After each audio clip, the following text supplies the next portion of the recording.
നമസ്കാരം. സ്വന്തമായ ഒരു ജോലി തേടുന്നവർക്കായുള്ള ഒരു വീഡിയോ ആണ് ഇത്. അതും കേന്ദ്ര സർക്കാരിന് കീഴിലുള്ള വിവിധ തസ്തികകളിലുള്ള ഒഴിവുകളെ കുറിച്ചാണ് പറയാൻ പോകുന്നത്. കേന്ദ്ര സർക്കാരിന് കീഴിലുള്ള പൊതുമേഖലാ സ്ഥാപനമായ nuclear power corporation of India limited executive trainee തസ്തികയിലേക്ക് അപേക്ഷ ക്ഷണിച്ചിരിക്കുകയാണ്. ഏപ്രിൽ 10 മുതലാണ് അപേക്ഷ സ്വീകരിച്ചു തുടങ്ങുന്നത്. കൃത്യമായി പറഞ്ഞാൽ ഇപ്പോൾ അപേക്ഷ സ്വീകരിച്ച് തുടങ്ങി കഴിഞ്ഞിട്ടുണ്ട്. ഓൺലൈൻ അപേക്ഷ സമർപ്പിക്കാനുള്ള അവസാന തീയതി ഏപ്രിൽ 30-ാം തീയതിയാണ്. പ്രസ്തുത തസ്തികയിലേക്ക് യോഗ്യരായ ഉദ്യോഗാർത്ഥികളെ തിരഞ്ഞെടുക്കാൻ എഴുത്തു പരീക്ഷ ഉണ്ടായിരിക്കുന്നതല്ല. അത് തന്നെയാണ് ഉദ്യോഗാർത്ഥികളെ ഏറ്റവും കൂടുതൽ ആകാംക്ഷപ്പെടുത്തുന്ന ഒരു കാര്യം.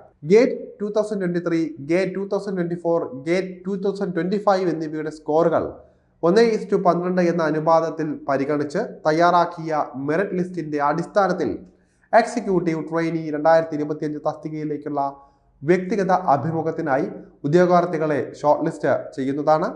നിലവിൽ റിപ്പോർട്ട് ചെയ്തിട്ടുള്ള 400 ഒഴിവുകൾ നികത്താനാണ് റിക്രൂട്ട്മെന്റ് ഡ്രൈവ് ലക്ഷ്യമിടുന്നത്. വിവിധ പരിശീലന വികസന പരിപാടികളുടെയും പ്രകടനത്തെ അടിസ്ഥാനമാക്കിയുള്ള പ്രൊമോഷനുകളിലൂടെയും ആകർഷകമായ അവസരങ്ങൾ നിറഞ്ഞ ഒരു എക്സിക്യൂട്ടീവ് അന്തരീക്ഷം കമ്പനി വാഗ്ദാനം ചെയ്യുന്നുണ്ട്. അതുകൊണ്ട് തന്നെ യോഗ്യതയുള്ളവരും കഠിനാധ്വാനികളുമായ എക്സിക്യൂട്ടീവുകൾക്ക് കരിയർ വളർച്ചയ്ക്കും വികസനത്തിനും മികച്ച സാധ്യതകൾ ഉണ്ട്.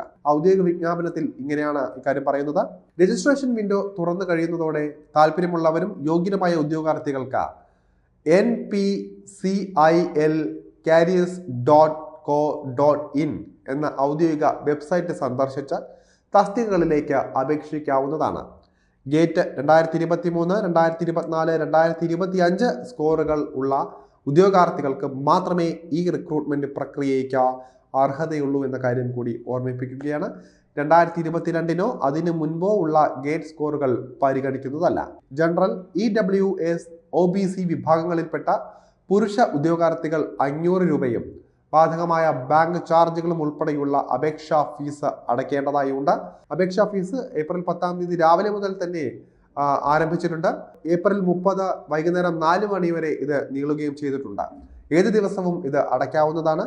SC, ST, ബെഞ്ച്മാർക്ക് വൈകല്യമുള്ളവർ, DOD, PKIA വനിതാ ഉദ്യോഗാർത്ഥികൾ, NPCIL ജീവനക്കാർ എന്നിവർക്ക് അപേക്ഷാ ഫീസ് ഒടുക്കേണ്ടതില്ല. അപേക്ഷ സമർപ്പിക്കുന്ന സമയത്ത് അപേക്ഷകർ debit card, credit card, net banking, UPI മുതലായ ഡിജിറ്റൽ പേയ്മെന്റ് രീതി തന്നെ ഉപയോഗിച്ച ഇന്റഗ്രേറ്റഡ് പേയ്മെന്റ് ഗേറ്റ്വേ വഴി ഓൺലൈനായി അപേക്ഷാ ഫീസ് അടയ്ക്കേണ്ടതാണ്.